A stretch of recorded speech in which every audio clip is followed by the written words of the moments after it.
Welcome to a brand new episode of the Cooligans. My name is Christian Polanco. I'm excited about today's show because we have an awesome guest, Maria Sanchez of the Houston Dash and the Mexican national team. Have a dope conversation about, obviously playing, representing your country, some incredible goals with the Houston Dash, and getting into the trashiest of trash talk in FIFA because Maria is 100% capable. I hope you enjoyed your Father's Day. I hope you celebrated Juneteenth. I had my first Father's Day. It was dope. It was obviously my son is 2 months old. We're still figuring it all out. But you know what? It doesn't matter if you're a father for 2 months or for 2 days. You got to celebrate Father's Day with all the energy in the world. So it's been great so far. And I want to recommend another thing. For Juneteenth, a couple... if people want to know more about it or just really learn more about this country's history, and if you're listening, maybe you hear my accent, I'm in America. But Clint Smith wrote this book called "How the Word Is Passed." It's an incredible book. We had Clint Smith on a couple at the beginning of the World Cup, at the beginning of the Men's World Cup. We spoke to him, and his book is called How the Word Is Passed, A Reckoning with the History of Slavery Across America. And it's an incredible book. It was incredibly impactful for me. I know a lot of listeners in the past, they had purchased the book when after he was on the show, and it had a strong impact on them as well. So it's just one of those things that, especially for Juneteenth, and again, you want to learn more about the country's history, I highly, highly, highly recommend this book. And if you're an Arsenal fan, Clint is also an Arsenal fan, so maybe that's another way to connect as well. But the book is really, really powerful and incredible, so I always recommend it whenever I get the opportunity. So let's get the show started. This is obviously a special episode. I interviewed Maria Sanchez just maybe a couple weeks ago, maybe a little over a week ago, and just to get to know her and talk about things going on in NWSL and the Houston Dash and the Mexican national team. So we had a really, really dope conversation. So here it is. Here's my conversation with Maria Sanchez. All right. I am absolutely thrilled to be joined by my next guest. You've seen her in NWSL for the Houston Dash. You've seen her playing for Tigres. You've seen her obviously playing also for the Mexican national team. I'm absolutely honored. I'm a huge fan of this player as well because especially in the last 2-3 years, the goals are getting retweeted. They're showing up on my feed because they're too good to not hit the retweet button. And I'm absolutely honored to be joined by Maria Sanchez of the Houston Dash. Hello, Maria. How are you? Hey, I'm honored to be here with you. I'm excited to get this going, and thanks for all the compliments. You made me feel good there. Exactly. Yeah. No, that's what we do here. Because usually when I meet footballers, I often ask the question. I'm like, have you ever met a stand-up comedian before? Because this is not like most like traditional soccer shows. And then what tends to happen is some players are like, oh, I'm on a comedy show. Are they going to be fun? I don't know if they're going to be funny. Do I have to be funny? Who's going to carry the the weight of this show? So that's my first question to you. Have you ever met a stand-up comedian? No, I actually haven't. Like, I love to just like be laughing all the time. So I'm excited to do this. And like, I'm not sure if I'm going to get roasted or not, but like, I think that's like, I was gonna say I can't promise it'll be funny, but I will try my best. But no, we've had obviously plenty of players, especially on the Houston Dash. One of my faves is Shea Groom, your teammate, and a great personality, really, really fun person. So I want to at least just start there and just talk about a couple of things with this NWSL season. You have a fascinating story, and we'll get kind of through as much of it as we can. But coming back to NWSL, and with players like Rachel Daly leaving, and you would assume there's clearly a lot more responsibility put on you to help this team score goals. So how's that sort of leadership role feeling for you now with the Houston Dash?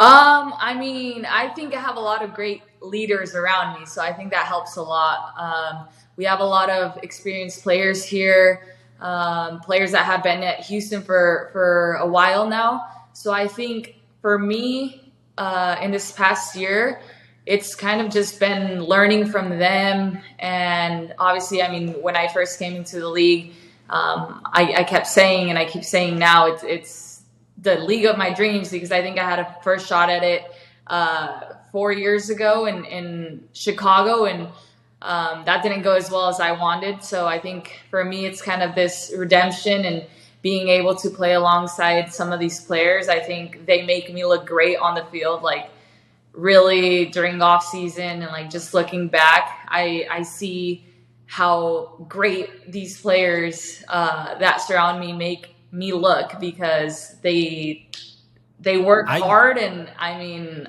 Maria, I love the humility, because I mean, your cannon of a left foot also makes some other players look good. I mean, last year, the ball that you sent to Rachel Daly for that header that looped over the keeper was insane, you know? And it was one of those things where as soon as the ball went in and she scored, I was looking at her to make sure that she was thanking you first before. It was an incredible goal, and she should be proud of herself. But that ball was immaculate.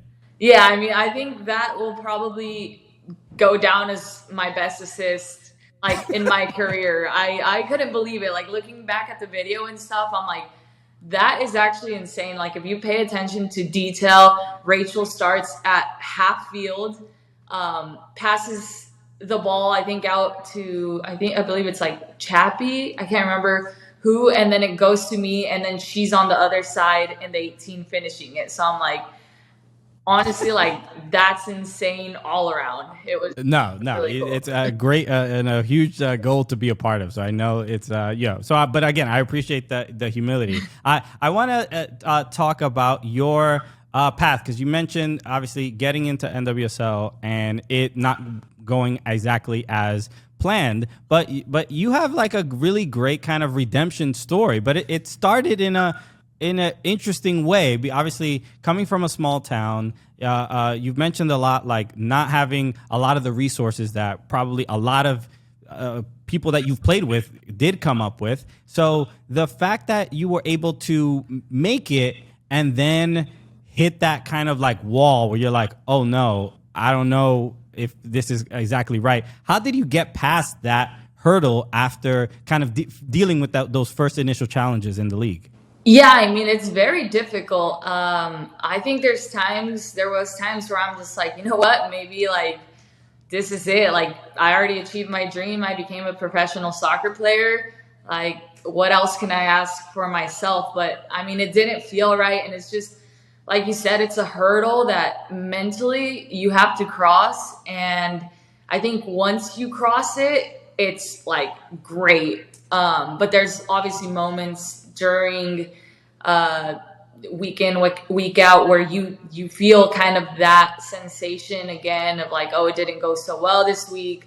But yeah, I think just mentality and sticking to it and like being resilient is what helped me, because there were so many times where I'm like, man, I don't know if I want to keep doing this. Like I got my degree in Santa Clara, like maybe I could work off of that. I never really, I mean, my whole life it's been like soccer or nothing.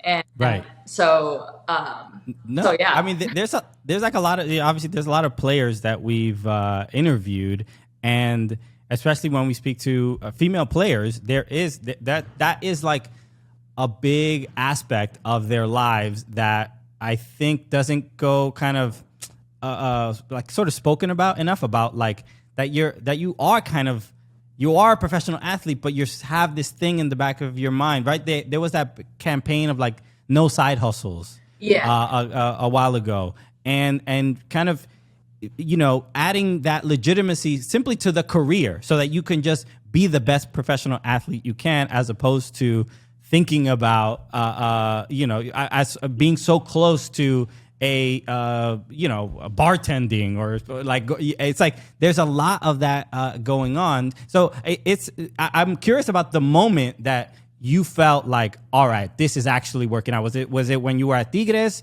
Was it somewhere else where something clicked that like, okay, I'm good enough to be here and I'm confident enough in myself to continue in this path? Yeah, I mean, listen, when I first went pro, like I was making under 15 grand a year. Like I'm proud to say that because As a stand-up comic, I know exactly how you feel. I've like been there, sister. yeah, and I mean, I remember telling like I grew up. I'm not gonna say I grew up like poor, like I didn't have anything to eat because honestly, I grew up very blessed and with hardworking parents that always supported me.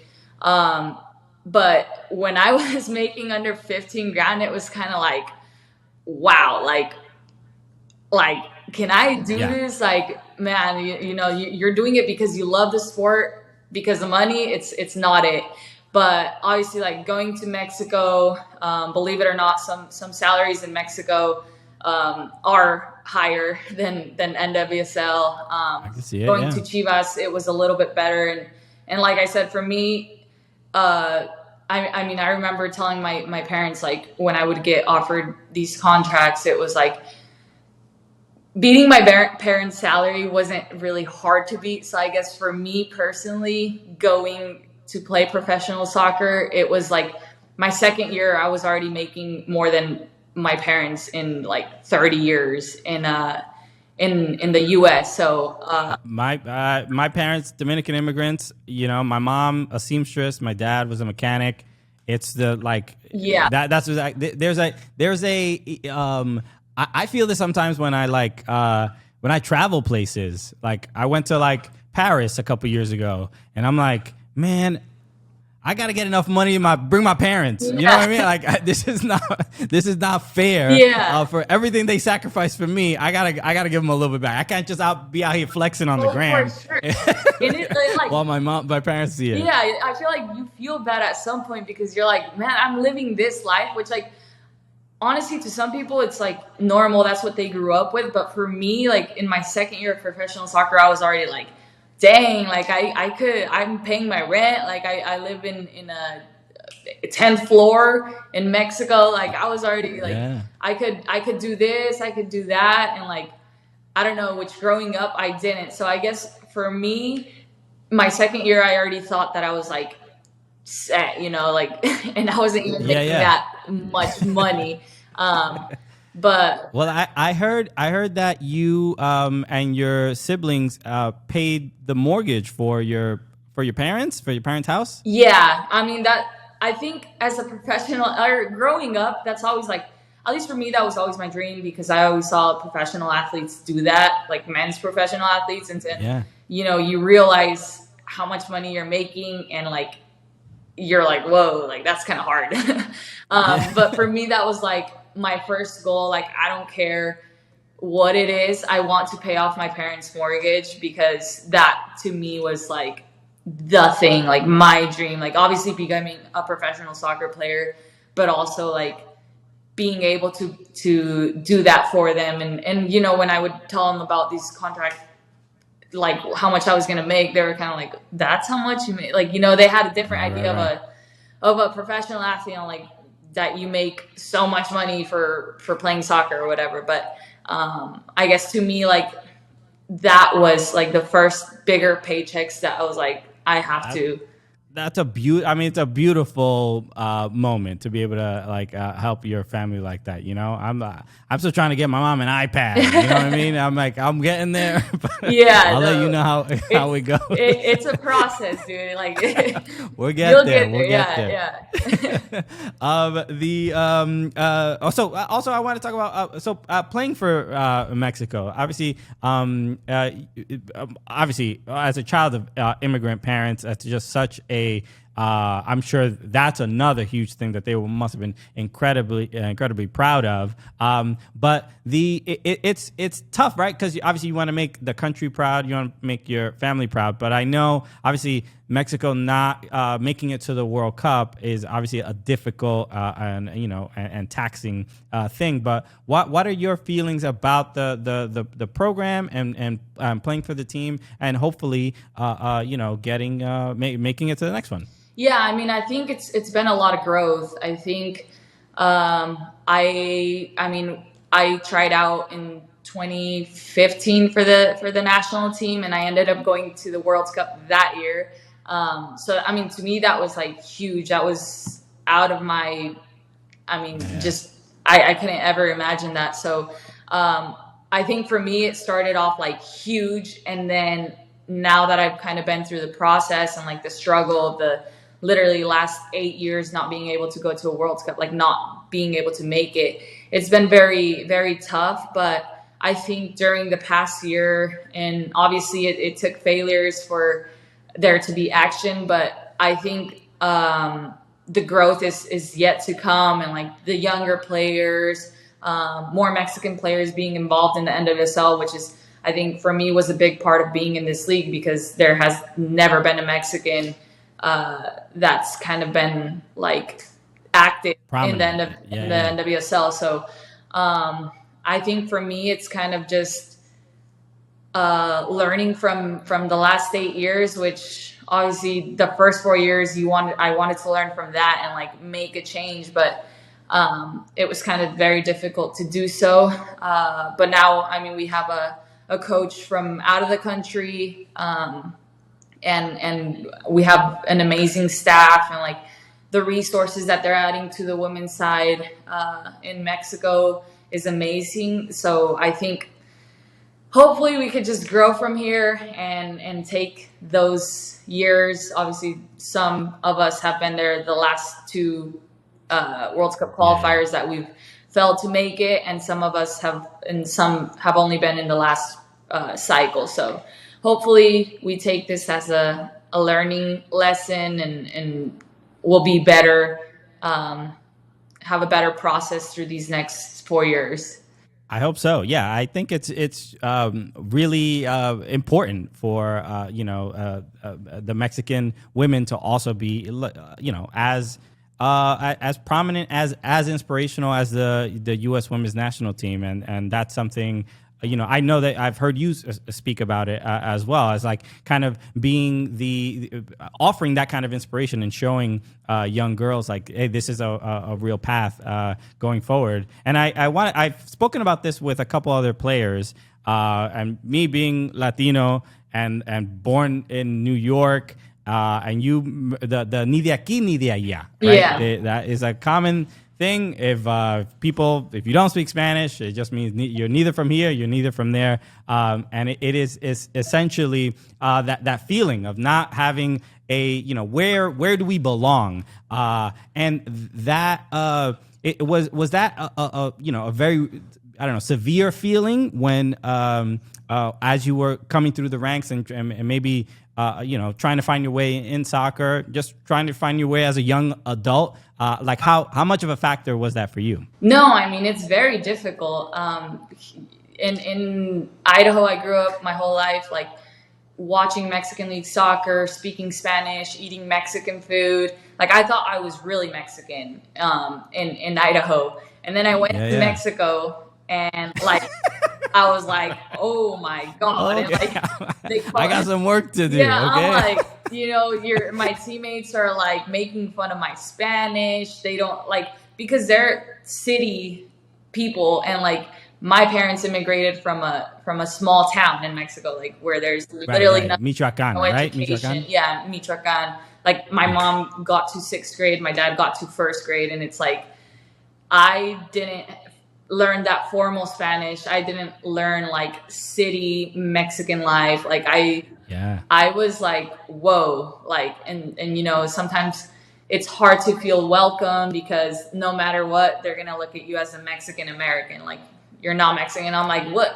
I like eat all the food. I know more Mexican songs than like half of you guys. Like, what? Like, what's going on? Yeah, and then like back in Idaho, it's not like you're like a jolly old American either, right? They're not treating you like Yeah, so it's very difficult, because here, like, you're still like the girl with the accent, I don't know, speaking English, or like different color, and then there you're like, oh, you're Mexican American, like you're not. Right, So right, yeah, I yeah. mean, But yeah. I would imagine, embarrassing some of your teammates in training, it shuts them up a little bit faster. Oh yeah, I mean, I think that the only way you could speak and like back yourself up is on the field. So I'm like, the rest Yeah, of you guys could yeah. say That whatever. language is universal. Okay, Yep. I don't need.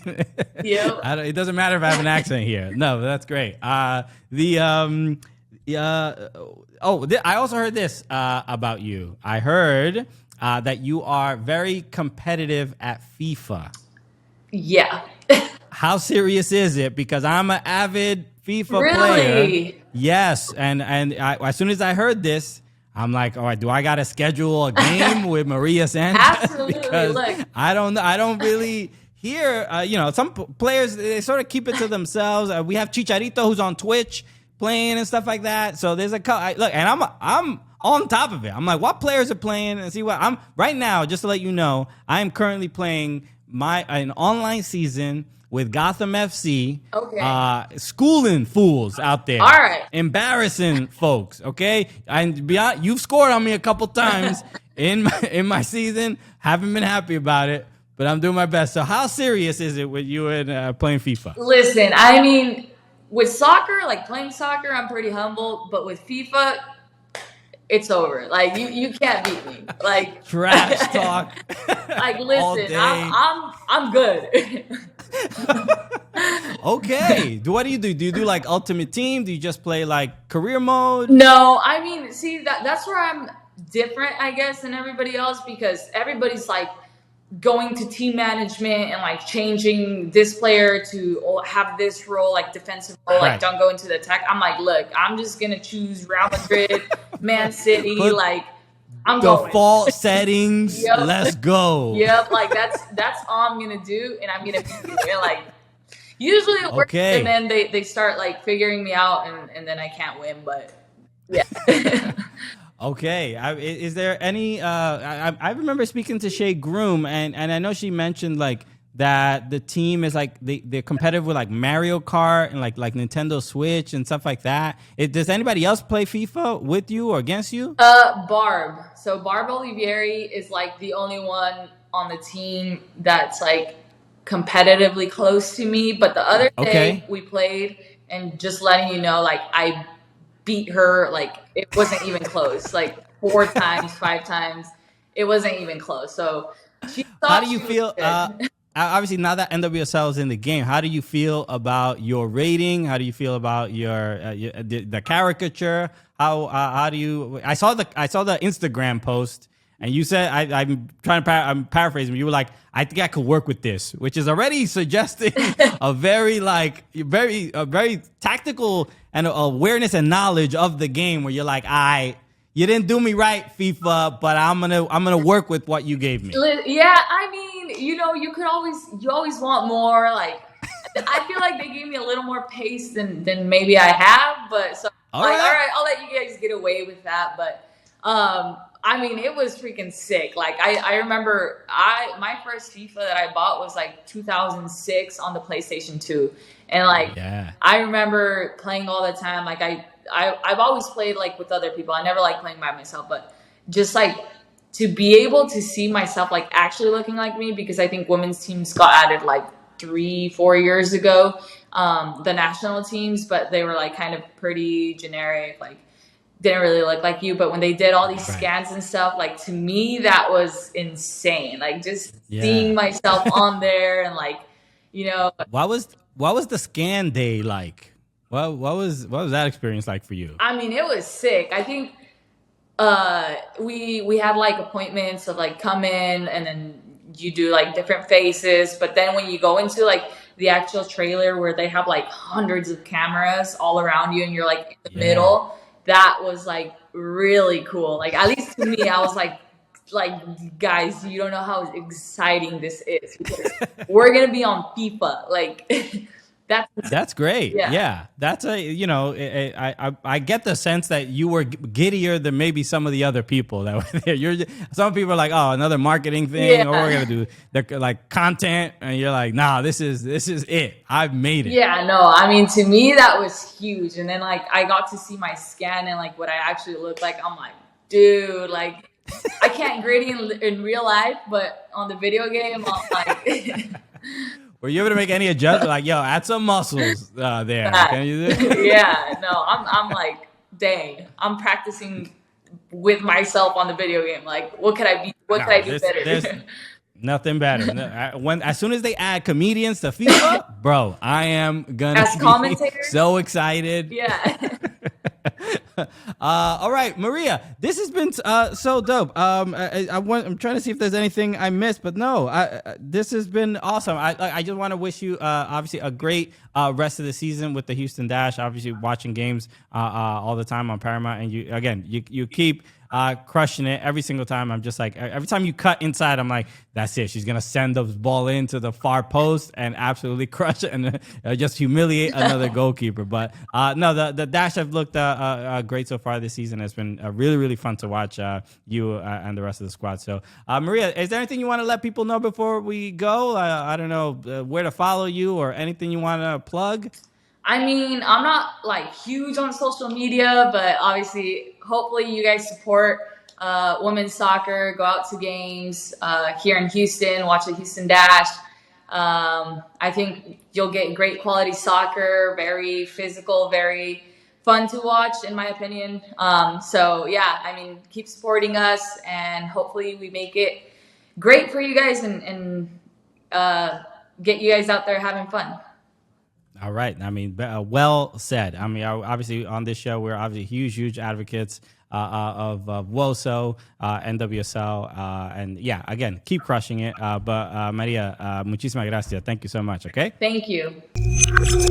Shout out to Maria Sanchez. Thank you so much, Maria, for joining me on the show. I hope everyone else enjoyed that as much as I did. Really, really dope conversation to have, about not only just being a professional athlete, but just being a child of immigrants. And I love there was a lot to that was relatable, even for me. So that was awesome. So shout out to Maria, and again, best of luck to her in the rest of the NWSL season. I know she has a very, very promising career ahead of her. And as always, make sure you follow us at Soccer Cooligans on all social channels. Instagram, TikTok, YouTube. Hit the subscribe button if you haven't already. If you're watching this and you haven't hit the subscribe button, it is literally an attack on me and my family. Okay, it is a personal attack that I take high offense to. So hit the subscribe button right now. And you can follow me on my personal social channels at Christian_Polanco on Instagram and at Chris Polanco on Twitter. So hit me up anytime. All right, we will be back on Thursday. Alexis will be back as well, and we'll have another guest on that show too. So a lot to look forward to. Everybody, I hope you enjoyed your weekend. Hope you enjoyed Father's Day, Juneteenth, everything. Be blessed. Take care. See you in a few days. Cheers.